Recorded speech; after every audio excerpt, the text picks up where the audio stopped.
have a couple of, let me just make sure I got this right. Yeah, okay. I did have a couple of things here. And what I was going to do is I was going to put tape, okay, and tape these all over me. And kind of as a, um, a visual. So on these, I have different words: pain, confused, anger, fear, stress, anxiety, pressure, sad, alone, shame. We could just go on for hours, but bitter, um, sick in the heart, and sick, hatred, hate, rejected, and ugly. And so what I was going to do is I was going to paste these all over me. Okay? And so, and the point behind it is that, and that's kind of what we're going to talk just a little bit about that. But the point behind it is that we can literally walk around, because if that's how we feel on the inside, then that's how we'll look on the outside. And there's a verse of scripture in 2 Corinthians chapter 3, verse 18. Um, and that was going to be a couple of lessons ahead. But since we didn't get there, I just want to point this out. 2 Corinthians chapter 3, verse 18. It says that we should behold while we look not at the things. Let's see, is that right? That's not the right one. I'm sorry. Let's see. Maybe it's 1 Corinthians. Is it 1 Corinthians 3? Let's see. 1 Corinthians chapter 3. No, that's not it either. So it's got to be 2 Corinthians. I'm sorry. 2 Corinthians chapter 3. And, it's verse 18. Yeah, I was in chapter 4. Sorry. So it says, we all with open face, beholding as in a glass the glory of the Lord, are changed into the same image from glory to glory, even as by the Spirit of the Lord. So I know that's a familiar verse. But basically, what this verse is telling us is whatever we are looking at is what we become. It says, with an open face, like a mirror. We're looking in a mirror, and as in a glass. If we're looking at the glory of the Lord, we're going to be changed into that same image. In other words, whatever you look at is what you become. And so if we're looking on the inside, and this is how we feel, okay? If we feel all of these things, and when we're in marriages, we tend to hurt one another, or, sometimes kids come from bad houses or homes and lives, and then they get hooked up and they get into a marriage, and they bring all of that into their marriage. And so if we feel these ways, and this is how we're looking, if we're looking on the inside on how we feel, and that's what we're looking at, then that's actually what we're going to become. And if we become that, that's okay. What we're going to do is that's how you're going to see me.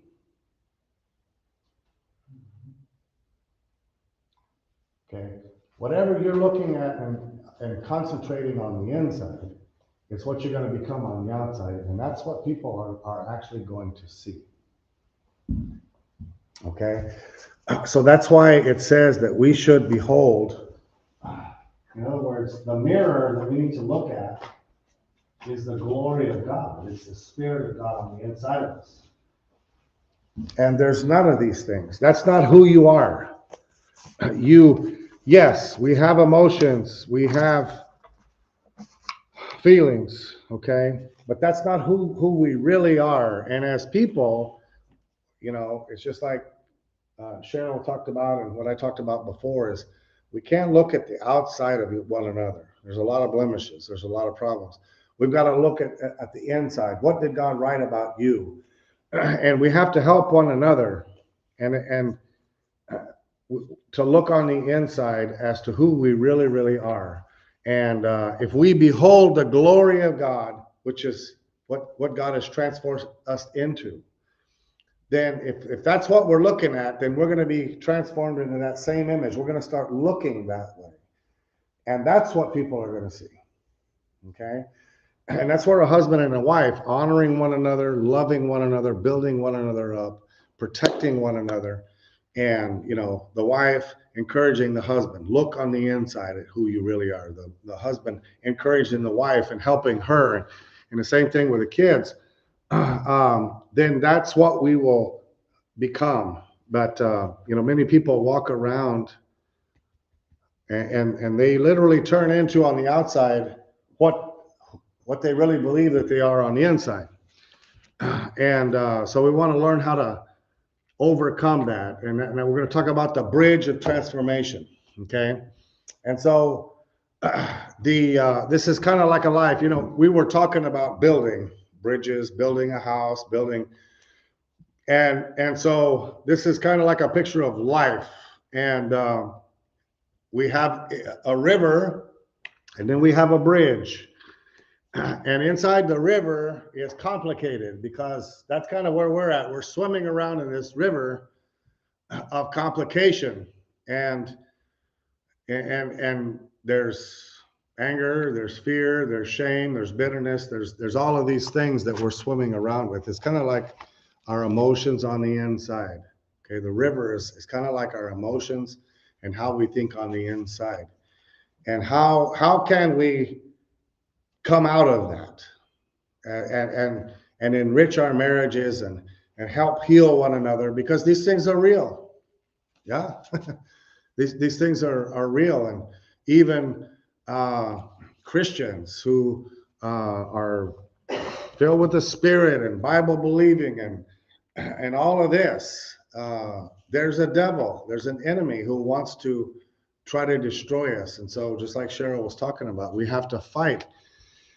So in this river, there's a bank, but we got to climb out of that river. We got to get up on that bank, and we got to cross over that bridge of transformation and get to the other side. And so it's simple, but it's not easy. Okay. It's just like a recipe.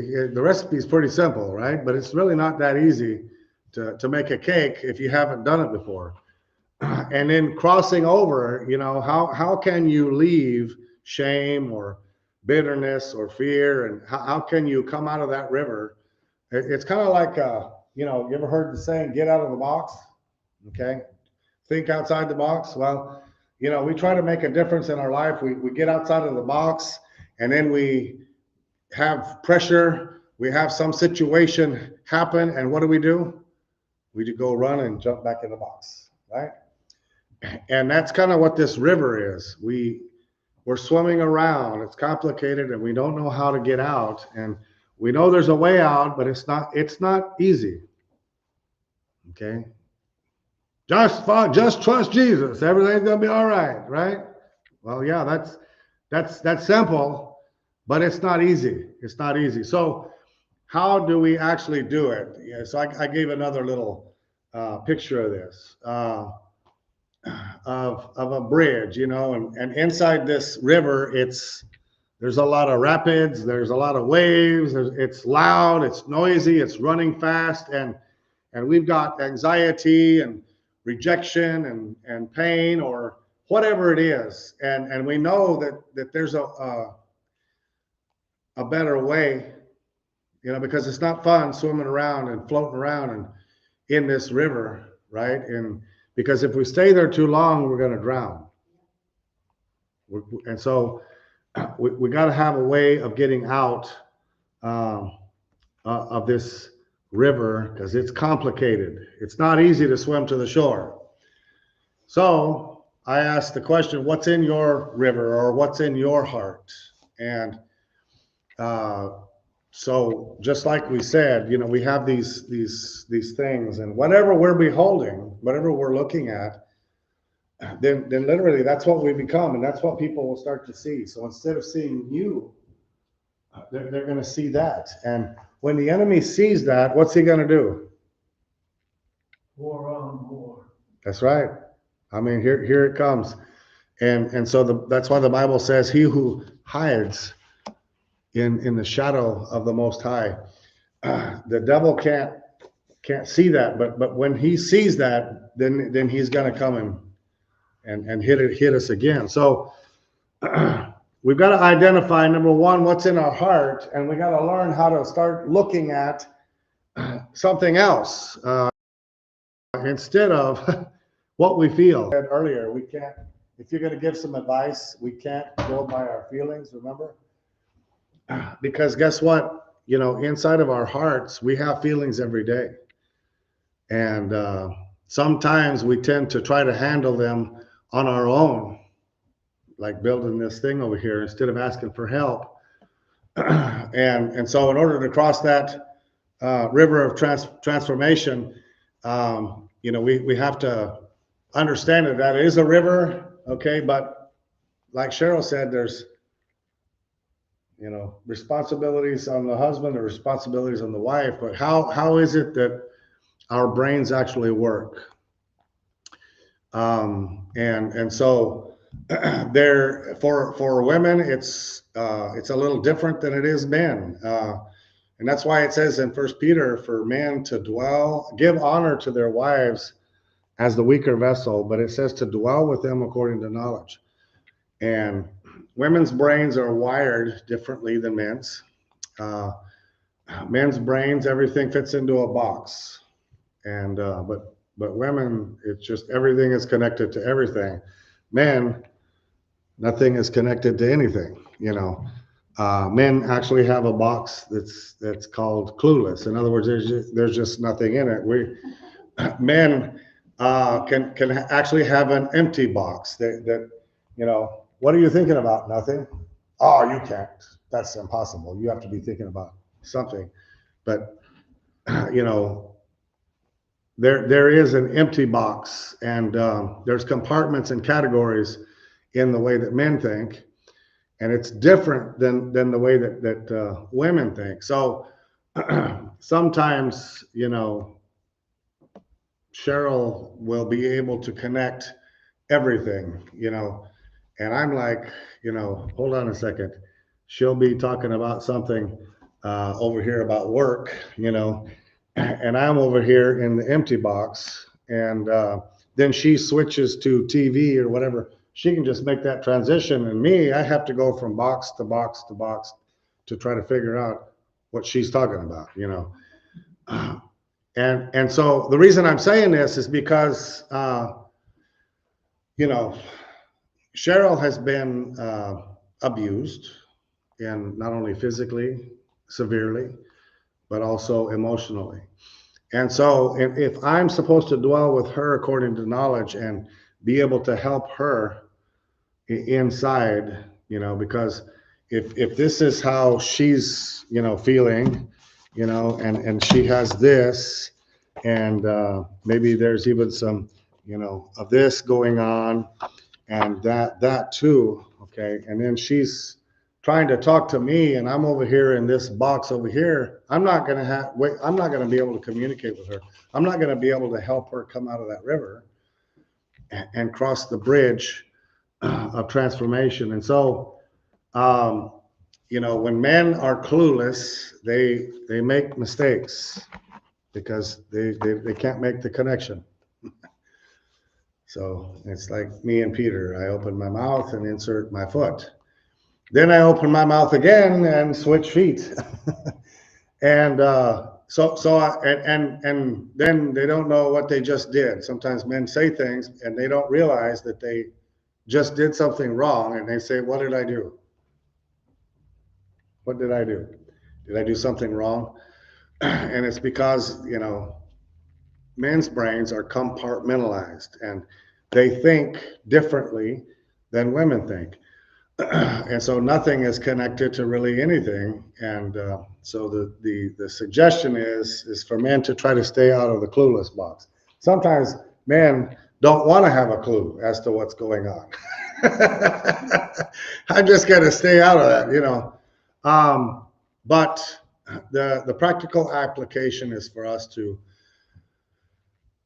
try to understand, what's going on in our children, what's going on with our wives, what's going on in our families, and stay out of the clueless box and get into the understanding that women are softer, they're more emotional, and sometimes we can say things that hurt.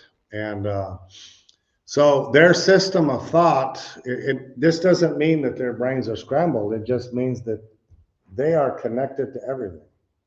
Everything is connected. Unlike men, have you ever, heard your wife, Mark, say something, just change gears just like that, and it's like, whoa, we're. She does the same Yeah. thing when she drives the car. Yeah. She goes from drive to reverse, just like that. And so the thing is that everything is connected to everything. But men don't think that way. And, the old book, Women Are from Venus and Men Are from Mars, or whatever the case may be. It doesn't mean that we can never figure our wife out, because the Bible tells us that we are supposed to. We're supposed to know each other and learn about one another and help one another, so that way we can not swim around in the river of complication. We got, and that's how a lot of marriages get. And, we all have been there. And because sometimes we have to actually cross rivers and get muddy, but we don't want to get caught in that river and not ever be able to get out and cross over and continue on. And so understanding how people think, women actually are different than men. And so women have like this constant continuity. They don't have a box. It's just this, it's like the current in, electricity. And it's, there's the switch is always on. If you turn the switch, the power's already there. And it's a constant continuity. And so everything makes sense in the way that women talk and into things that they say. And they're able to switch gears and just change subjects and just go on to something completely different. And then there's men standing over there. I don't have no clue what you're talking about. Well, what happens is, women, in a sense, that's kind of why some women, end up stepping here. The wife says, well, man's not doing his job, so I'm going to go ahead and step up here. The opposite is also true. Some men who are domineering say, nope, I'm the boss, So people get out of order, and sometimes because of this, sometimes women can't communicate with their husbands, or the husbands can't communicate with their wives. And so that's where, problems come in, because we don't think alike. I just can't talk to you. And we give up. And what happens is we never fix these problems. Because we don't get into our spouse's brain. We don't sit down and talk about these hard issues and be open and be honest on how we can get better. How do we get out of all of these things that's going on the inside? Because after a while, men can feel rejected just like women can feel rejected. And so part of, understanding men and women and how we get out of the river of complication is understanding. I know some of you have heard about the 5 love languages, but it's not just a language, but it's actually communication, how we communicate with one another, understanding each other. And everybody's wired differently, and everybody needs something, but also it's how they express their love. And So some people need, the way that they receive love is they need quality of time. And that's also how they like to spend time with one another.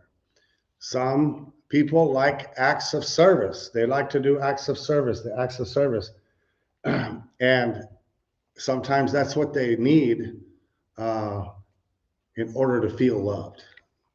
Some people like giving gifts. Some people like receiving gifts. Same thing with words of affirmation. Some people like to be, oh, Romeo, Romeo, wherefore art thou, Romeo? They just need for somebody to say, I love them, I love you, I love you. I love to give words of affirmation. That's how I show love. I also like to show love through acts of service. I love to get my wife coffee in the morning. But I don't necessarily need somebody to say I love you in order to receive love, in order to receive that. Some people need physical touch. I want to hold your hand. I want to hug you. Um, some people need to do that in order to give love, but some people actually need that in order to receive love. And God has given us, love, God's kind of love. I like to say it this way: God doesn't necessarily need anything, right? He doesn't need anything, but God, agape love has a need to be reciprocated. That's the only thing that agape love needs, is for someone to receive it or to give it. And so understanding our spouses and even our children are different. How is it, what kind of love do they need? Some kids don't need quality time. Some kids need physical touch. It's just enough to sit on the couch next to daddy or mama or whatever. But the same thing with our spouses. And so many times these things right here, okay, these little lists of things everything can be peeled back like an onion, and it boils back down to lack of love, of real, true agape love. And so understanding what does my wife need, okay? She does not necessarily need or like I do, physical touch. She can go without a hug. That's okay. She does not necessarily need me to say I love you to know that I'm loved. But what is it that she really needs in order to receive that love? What is it? Quality time and acts of service, or gifts. What is it? Which one is it? Yeah. So, what I give to her and what she needs is different than what other people need. And so if I try to give somebody else what I'm giving to her, it might not help what's going on the inside of us. And so this is why we need to know our spouses. We need to know them intimately.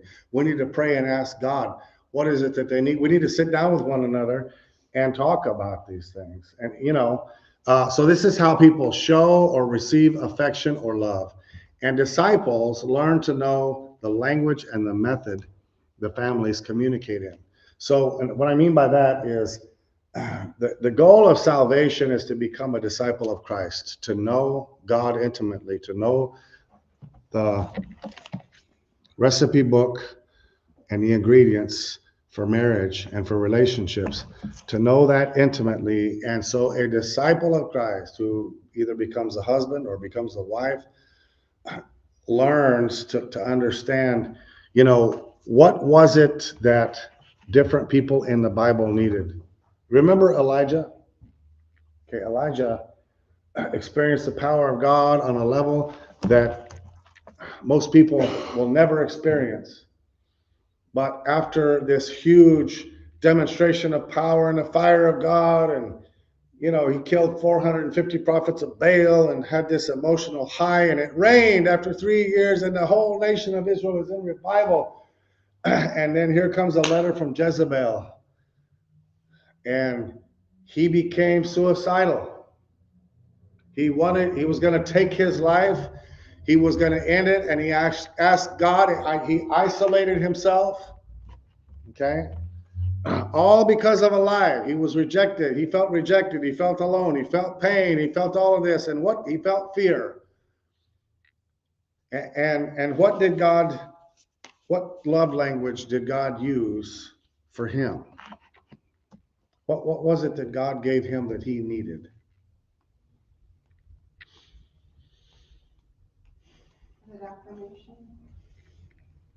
Well, he didn't come and say, "Oh, Elijah, you're doing a good job." No, that's not what he said. What was it that God did that Elijah needed? When he was out in the wilderness and he said, "God killed me," and he went to sleep, he woke up, and what happened? That was Jonah. So it was an angel baked him a cake. It was an act of service that he needed. What was it that Peter needed when he was in prison and had 4 quaternions of soldiers guarding him and he was asleep? What did the angel do? He needed physical touch, right? And so I'm just joking about this, but the thing is that you see, all of these things come from the enemy. These are all lies, okay? Fear, pain, confusion, anger, stress, sad, alone, rejection, bitterness. All of these things come from a lack of God's love. And so in order to cross the bridge of transformation, we need to learn, and this is just, some. There's many different ones that you can use, but we need to know each other. And,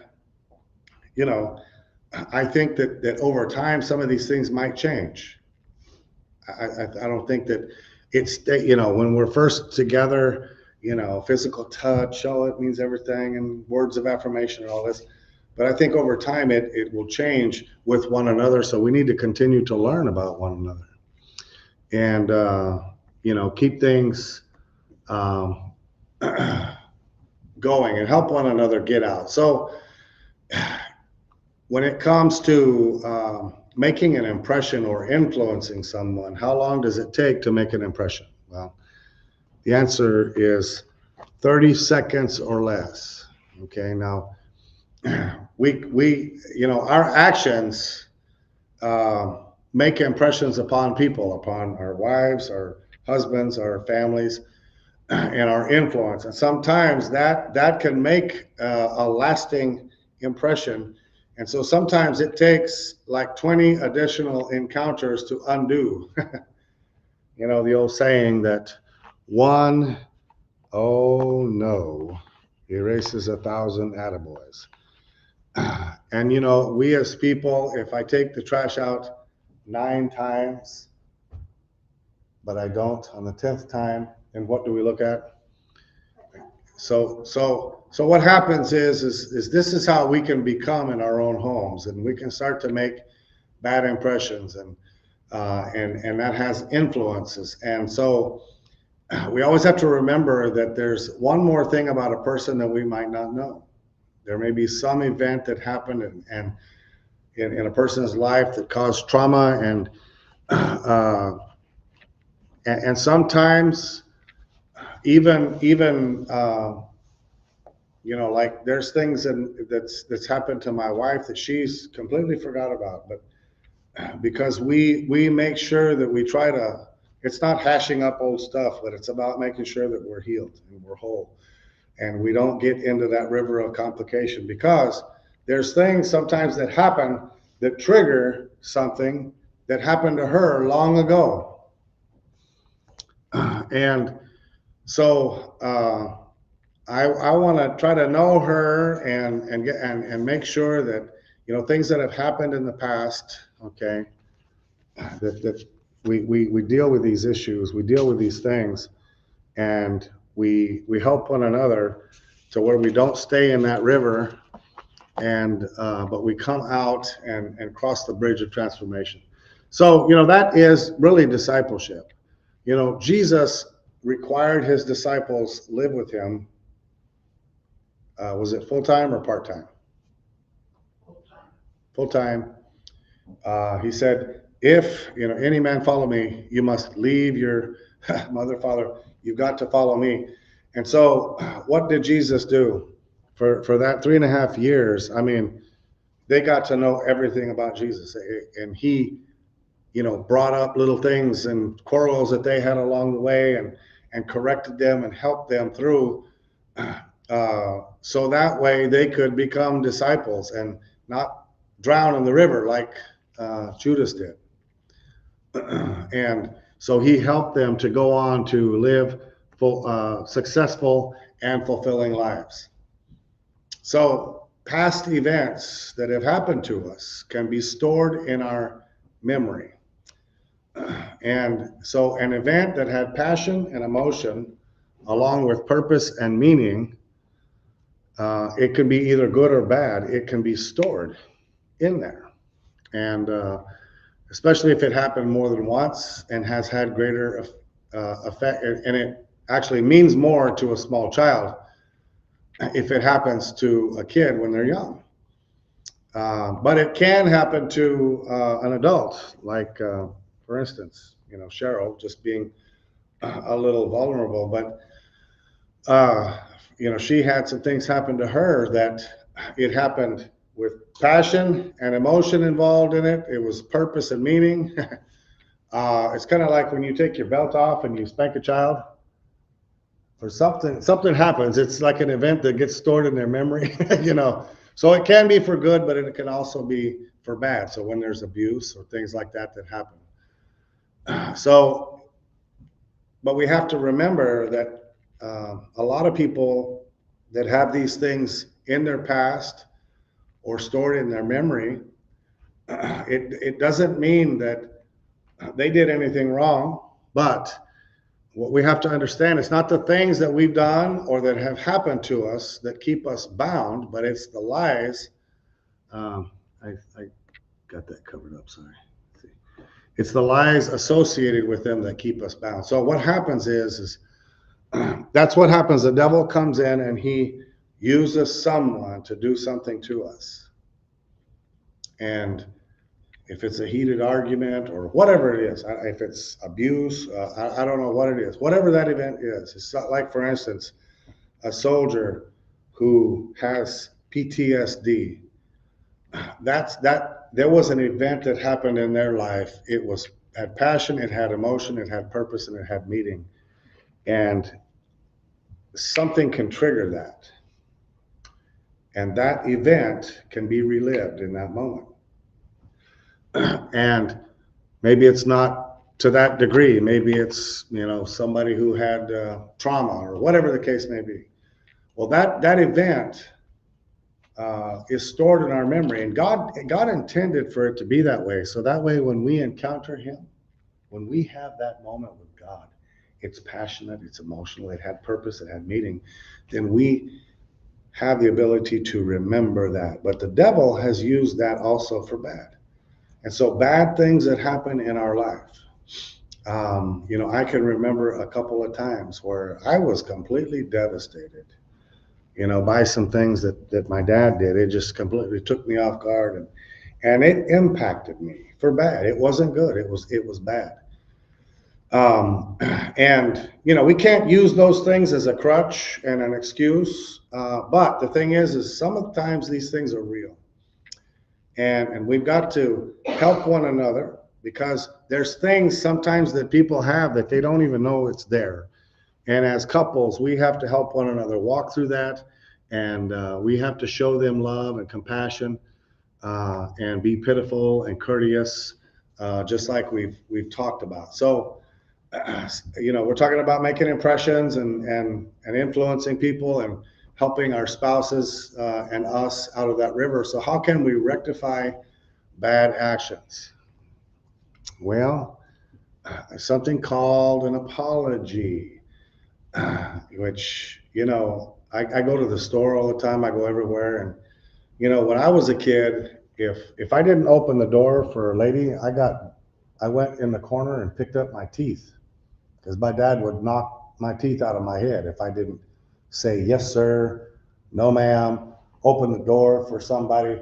If I wasn't courteous, if I didn't say thank you, if I didn't say excuse me, I mean, I got disciplined.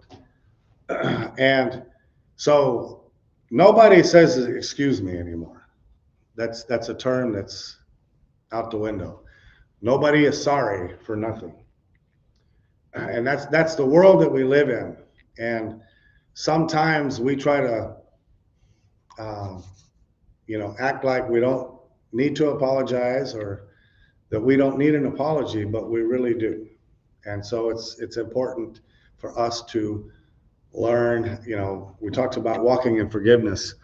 It's one thing to say I forgive you, but it's another thing to say I was wrong. I admit that I was wrong. I'm sorry. And so this is how we can help our bad behavior. This is a biblical thing. That's what repentance is, right? I'm sorry, Lord. And so we need to, by walking in forgiveness, we walk in an apology. We're ready to say I'm sorry for what I've done. And you know what? That's a hard thing to do.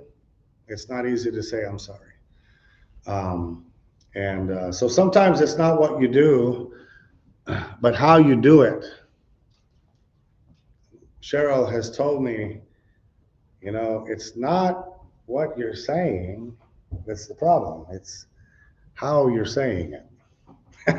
It's not necessarily what you're doing, but it's how you do it that can come across bad. And so sometimes there's things that she has experienced in her past, and I do something, and maybe it's not the way or how I should be doing it, or how I should be saying it, but it triggers something. And I'll tell her, I am not your ex-husband. I'm not going to do those things to you. But the thing is it really can trigger something. So we have to reduce our anxiety, our stress, um, and I have to let my wife be my wife. And a lot of when we first got married and we would go places, she would have social anxiety, and it's very easy to do that because she would think, well, everybody's looking at her, and how is she supposed to act? She's the wife of a preacher now, and so that type of thing. Maybe you can't relate to that, but that type of anxiety can affect your marriage. And so one of the things that I talk about is a social covenant, and that's I talked about that just a little bit, but it's when we're together, how do we want to treat each other? How do we want to behave? And these things. So one of the things that I've had to, as a police officer, as a detective, I was a very good body language reader, and so the content of our message and the way that we actually communicate is 55% is body language. And actually the words that we speak actually has 7% of the actual message, the communication, the tone of voice, and our body language. And I am a police officer, so I can relate to that, So I have a loud voice, and I can very clearly communicate authority. Why? Because I had 19 years of law enforcement training. So, my tone of voice, you're under arrest, So I can come across that way so I have to be very careful, because how I communicate, people will only listen to 7% of my words if my tone of voice and my body language is not lined up. Then what are they going to hear? Yeah, they're not going to hear what I'm trying to say, are they? But the thing is that uh, we can actually do the same thing in our marriages. So, we have a couple of little examples up here. The lady up here, she's saying, "I love you." Do you believe it? But that's what she said. And the bottom one here, "Oh, I'm listening to you." Is that what you heard? I mean, do you really think that that person is listening? Do you really think that the lady on the top is actually loving? I love you. So this is an example of our tone of voice and our body language. And a lot of times, and I know we can all admit that we, it's like, well, let me just go to the next slide and I'll show you what I'm talking about. This is a picture of, body language. So, the people on the right over there on the couch, are they communicating? Well, they are. What are they saying? She ain't talking. What's he saying? I ain't listening. That's right. Wow, that's amazing. What about the people on the left? What's the guy? What's his posture? He's still not listening. He's So- trying to talk, but he don't want to hear it. So who's right?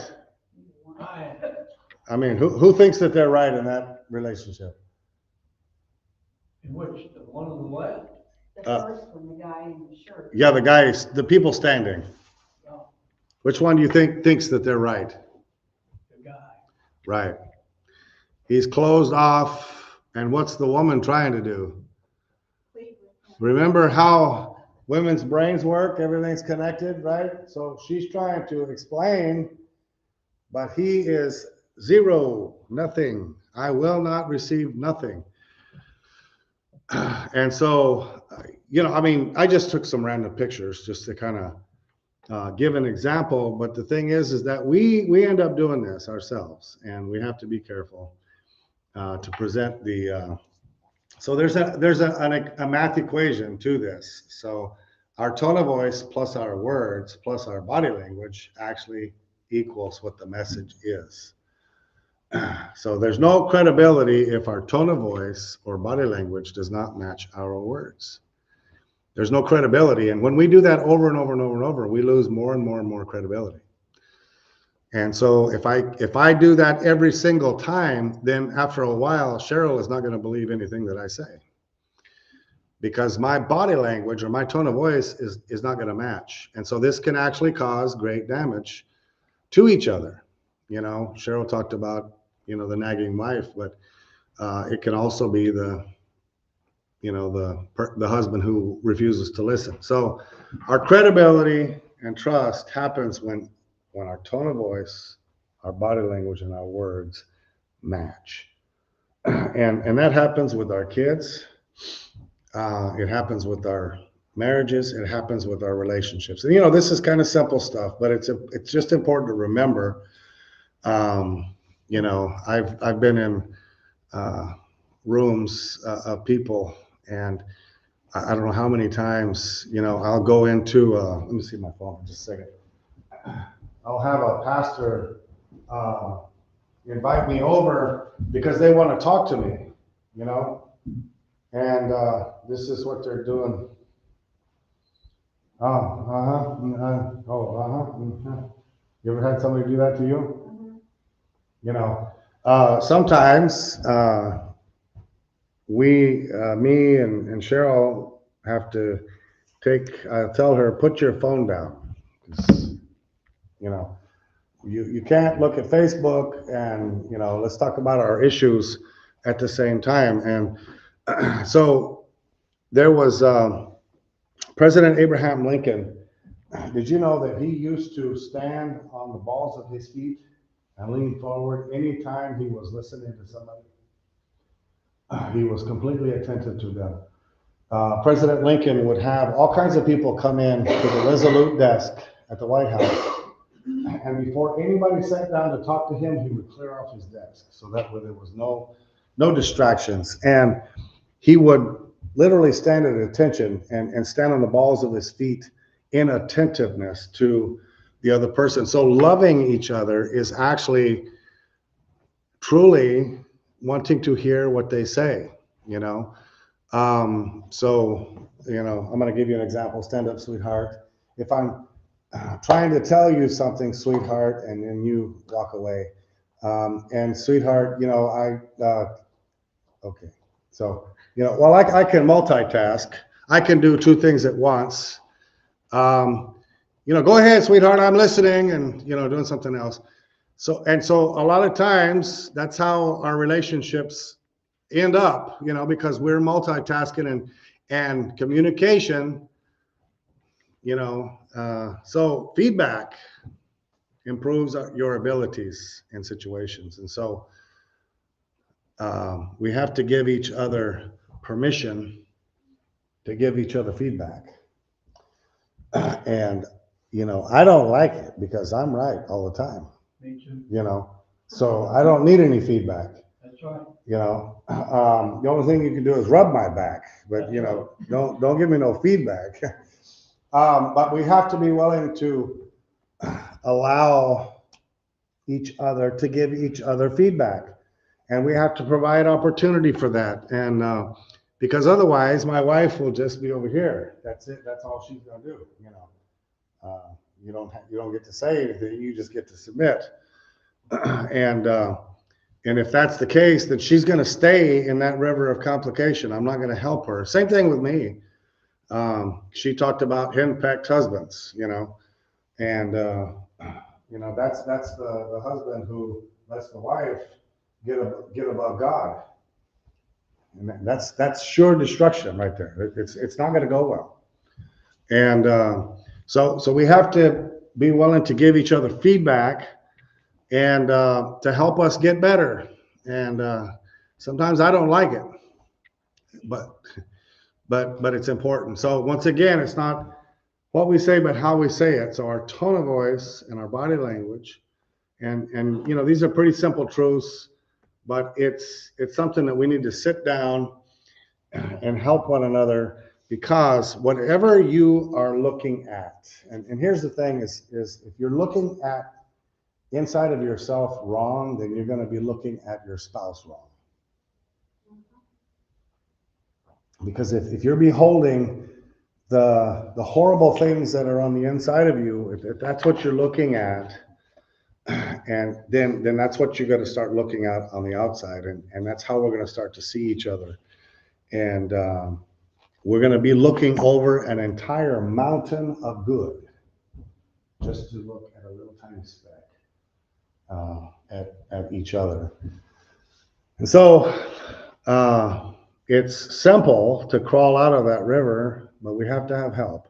We got to walk across that bridge of transformation and learn not to go jump back into that river. And because, you know, once we get out of one problem, then the devil is going to try to come and give us another one. And it's going to be a constant process of, you know, walking through this life. And when we start to do that in our life, and then we can literally help other people too. We can start to help other people. So the river of complication and the bridge of transformation. Anybody have any questions or comments? Can you remind us one more time what social covenant is? Yes. So social covenant is a promise that you make one another, and it's written on how. And I was gonna give everybody a copy of that, but I left it at the house. But anyhow, it's how are we? What are we going to agree to? How are we going to treat each other when we're together? And what I'll do is I'll bring that tomorrow with you, and it's just a contract that you make, and you agree, and you hold each other accountable. You know, you agree to hold each other accountable. That listen, this is how we're going to treat each other when we're together. When we are, you know, and we want to make sure that we respect one another, or whatever it is type of contract that you have with each other. When we're together, this is how we agree we're gonna treat one another. And, Cheryl and I have had opportunity to give a lot of different counsel to a lot of different couples, and you know, it's all the rules are out the window, whenever so it's just important to have a little contract that we say, we promise this is how we're going to treat one another. And anything else? Any other questions or comments? I'll bring you a sample of that. We did one. We've done one, but